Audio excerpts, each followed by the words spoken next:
Am I correct in seeing that both of you are named Gary Ciders? And you are Mr. Ciders the second? You're junior and you're senior? Sir, you're Mr. Ciders senior?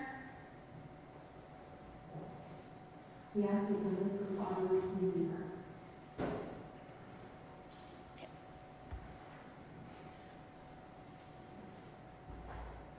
We're here today for an initial hearing in this case. Can you hear me okay? I need you to answer out loud because we're making a record. Yes. Sir, I need you to answer out loud as well. I answer, and I think it's all right, and I say yes or no. All right. The purpose of today's hearing is to advise you of the charges against you, to advise you of your rights, and to set a bond. Do you understand? Yes. All right. Have you been served with copies of the complaints against you? Did you read them? I already been through. Okay. Do you need me to read it to you again? I believe it was 17 counts. I think that they've amended that and it's 16 now. Okay. Yes. And I should probably state for the record, now that I knew who they were bringing me, these are case numbers 26 CR 50 and 53. All right. Let's go over those together, all right? As a preliminary matter, are you okay with doing this by Zoom today? Sorry. Are you okay with doing this through the computer today? All right.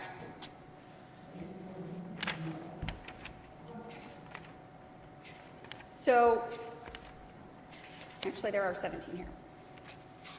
I apologize, there are 17 counts on one of these.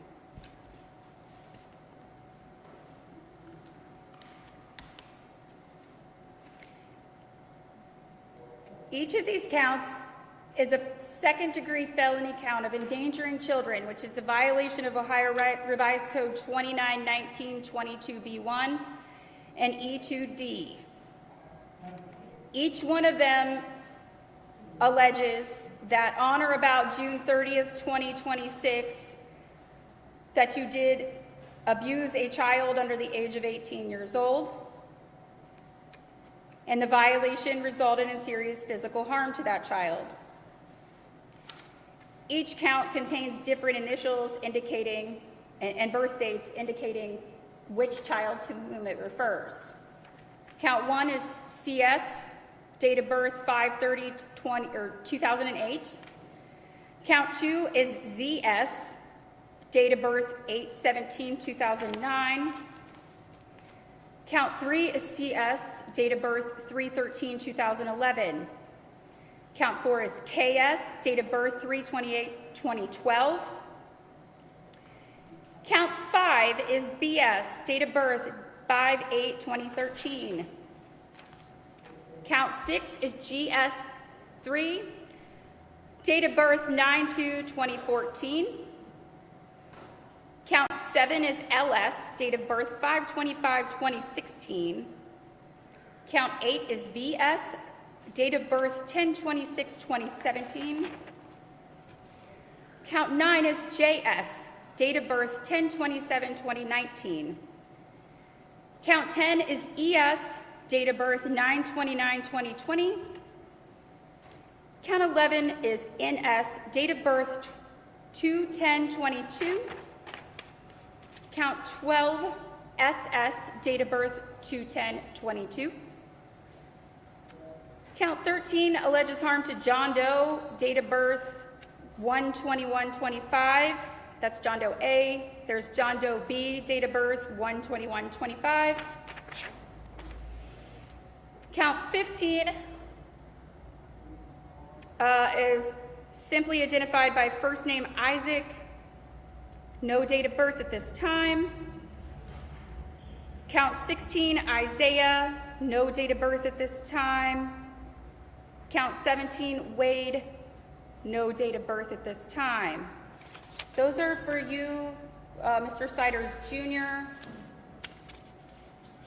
Mr. Ciders Sr., those are all the same.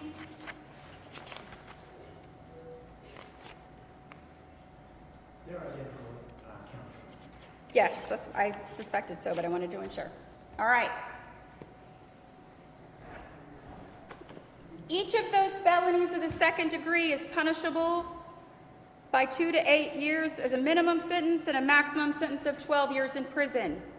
A maximum fine of $15,000 and 18 months to 3 years of post-release control.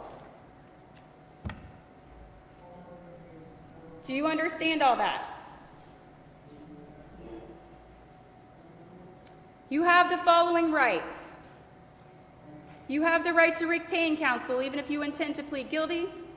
You have the right to a reasonable continuance in the proceedings to secure counsel. You have the right to have counsel assigned without cost to you if you are unable to afford counsel. You have the right to bail if the offense is bailable. We will come back to bail momentarily. You are not required to make a statement at any point in these proceedings, but anything you say can and may be used against you. You have the right to a speedy public jury trial. Do you understand?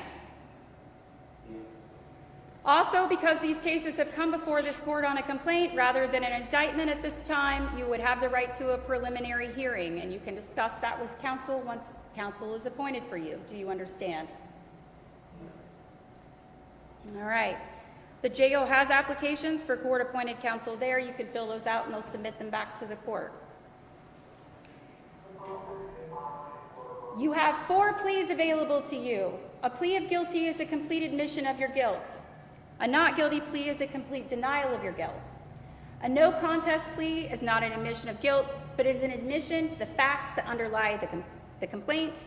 If you plead no contest, the state would give me a statement of facts, and it would be up to the court to determine whether or not you were guilty of the charged offenses based on those facts. If the facts were not sufficient, I would find you not guilty. A plea of no contest cannot be used against you in any subsequent civil or criminal case, but you would have a criminal record if you were found guilty pursuant to a plea of no contest. A not guilty by reason of insanity plea must be made in writing. Do you understand those pleas? How do you plead? I speak to a lawyer first. Yes, I will enter a not guilty plea for you at this time then, and you can confer with counsel. Okay? Mr. Ciders, would you like me to enter a not guilty plea for you as well? Yeah. Until you have the chance to speak with an attorney? I will do that. All right. I need to grab these forms, actually. State's position as to bond. Thank you, Your Honor. May it please the court, at this time, the state will be requesting a $300,000 cash surety bond for each defendant under the court standard terms and conditions, including special conditions that they have no contact with each other as co-defendants, and they have no contact with the victims, and if they are able somehow to post bond, that GPS monitoring at their expense. Gentlemen, do you have anything to say as to bond? No, I didn't quite hear it, but They ask for a $300,000 cash or surety bond, and that if you are in no contact with your co-defendants or with the alleged victims, and that if you are released on bond, that you be required to wear a GPS monitor. Do you have anything to say as to any of that?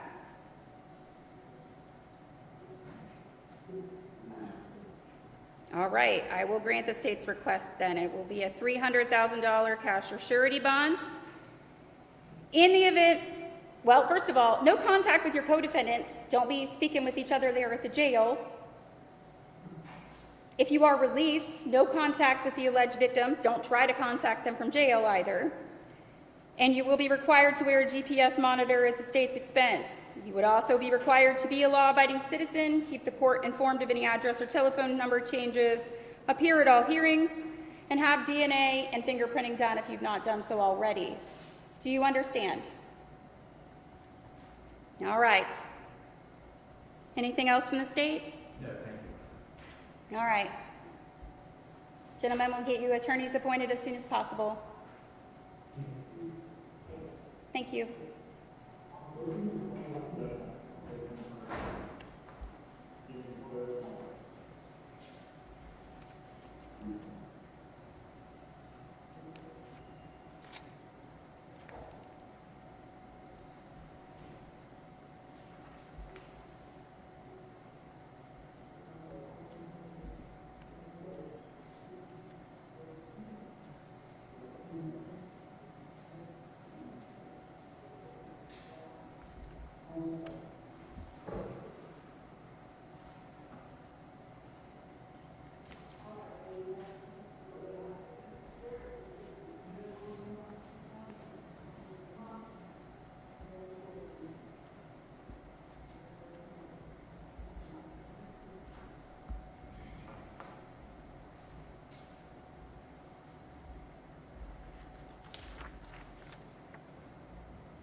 I will be right with you.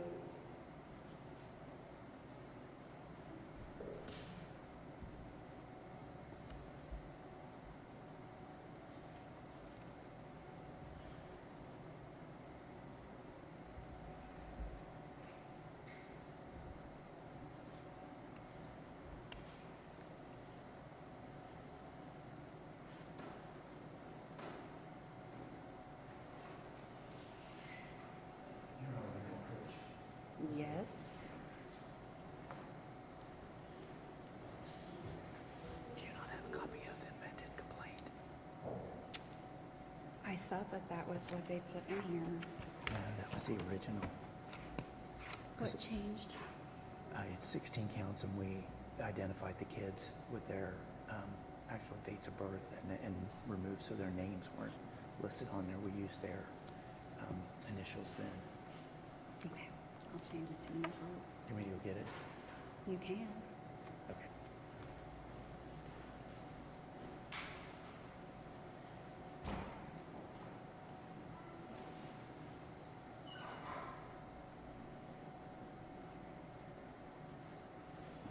I apologize. The prosecutor went to get a piece of paper or some paperwork from the clerk's office. We will be ready to proceed in just one moment. Mhm.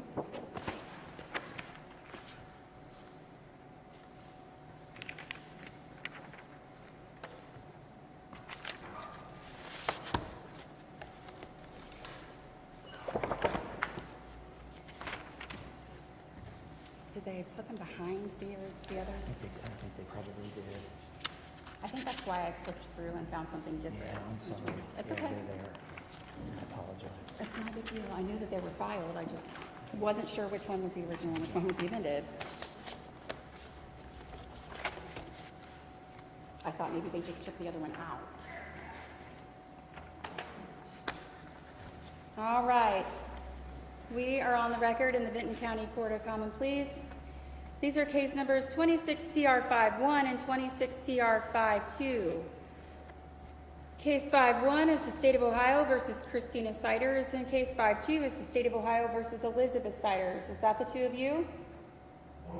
And ma'am, you on the left, you're Christina? And you're Elizabeth. Is that correct? All right. The purpose of today's hearing is to advise you of your rights and the charges against you and to set a bond. All right? Have you received copies of the complaints against you? I believe that they filed an amended complaint this morning, which may differ slightly from what you received They have gathered some additional information regarding dates of birth and initials for the children. So that would be the only difference. And also have revised the complaint from 17 counts to 16. Okay? Yes. Did you have the opportunity to read that complaint? Yes, ma'am. Yes, ma'am. Okay, I'm gonna go over it with you because these are serious allegations and I think it's important that you understand what we are talking about, all right? These complaints are identical. They each contain 16 counts of endangering children, which is a violation of Revised Code 2919-22B1 and 2919-22E2D. All of those counts are felonies of the second degree. All of those accounts allege that you did in Hamden on or about June 30th, 2026, unlawfully abuse a child under the age of 18, and that violation resulted in serious physical harm to that child, okay? Each count is different in that it identifies a different child by initial and birthday. And so we will go through those quickly and then talk about the rest of what we need to address today, all right? Count 1 refers to CS, date of birth 5/30/2008. Count 2 refers to ZS, date of birth 8/17/2009. Count 3 refers to CS, date of birth 3/13/2011. Count 4 refers to KS, date of birth 3/28/2012. Count 5 refers to BS, date of birth 5/8/2013. Count 6 refers to GS3, date of birth 9/2/2014. Count 7 refers to LS, date of birth 5/25/2016. Count 8, VS, date of birth 10/26/17. Count 9, JS, date of birth 10/27/2019.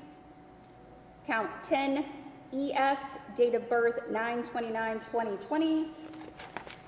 Count 11, NS, date of birth 2/10/22. Count 12, SS, date of birth 2/10/22. Count 13, IS, date of birth 1/21/25. Count 14, IS, date of birth 1/21/25. I assume that those are two separate children that are perhaps twins. Count 15, BS, date of birth 1/4/24. Count 16, WS 1/4/24. Felonies of the second degree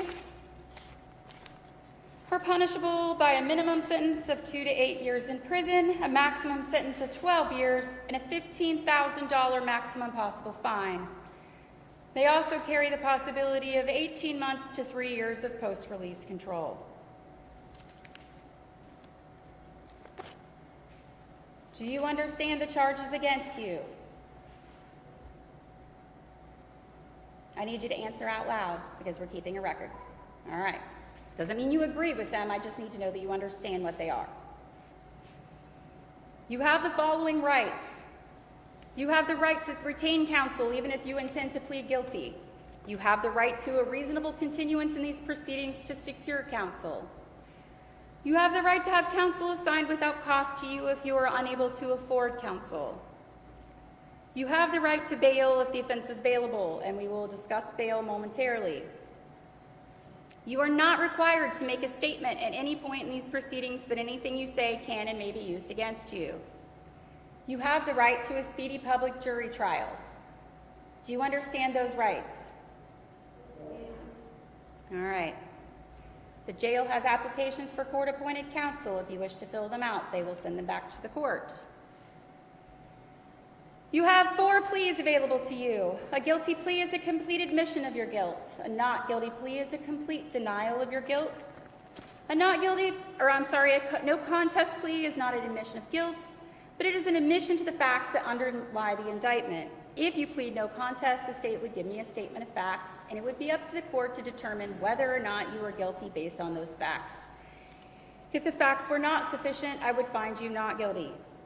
A plea of no contest cannot be used against you in any subsequent civil or criminal proceeding, but you would have a criminal record if you were convicted under a no contest plea. A plea of not guilty by reason of insanity must be made in writing. Do you understand these pleas? And how do you plead? What, stop. First of all, I want to remind you of your right to remain silent. This is not the time for you to argue your case. These are serious allegations, and if you are unsure on what to do, I will enter a not guilty plea for you until you can consult with counsel, okay?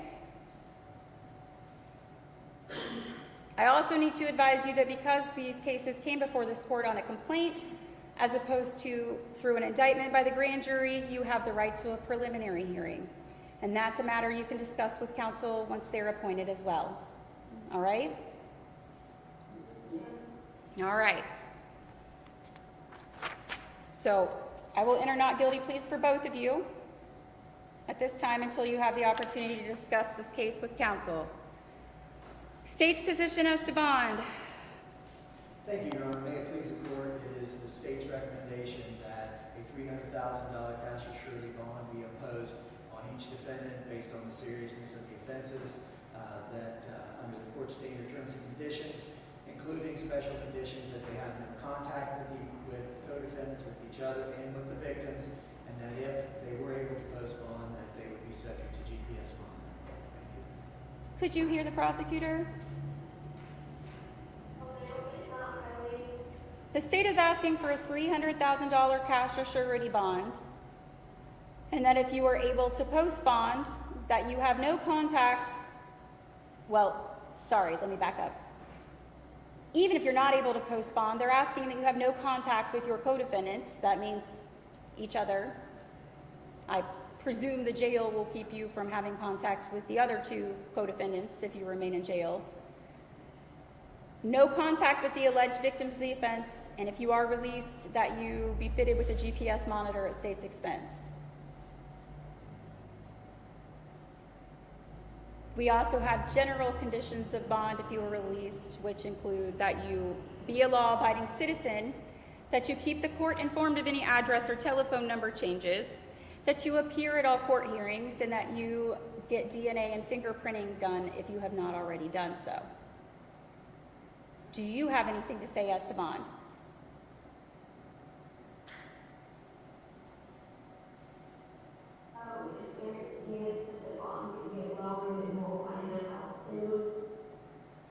You can discuss with your attorney. They could file a motion to modify bond, and the court will consider that at that time. Okay? All right, is there anything else from anyone? No. All right, we'll get someone appointed as soon as possible. Thank you. Thank you. You too.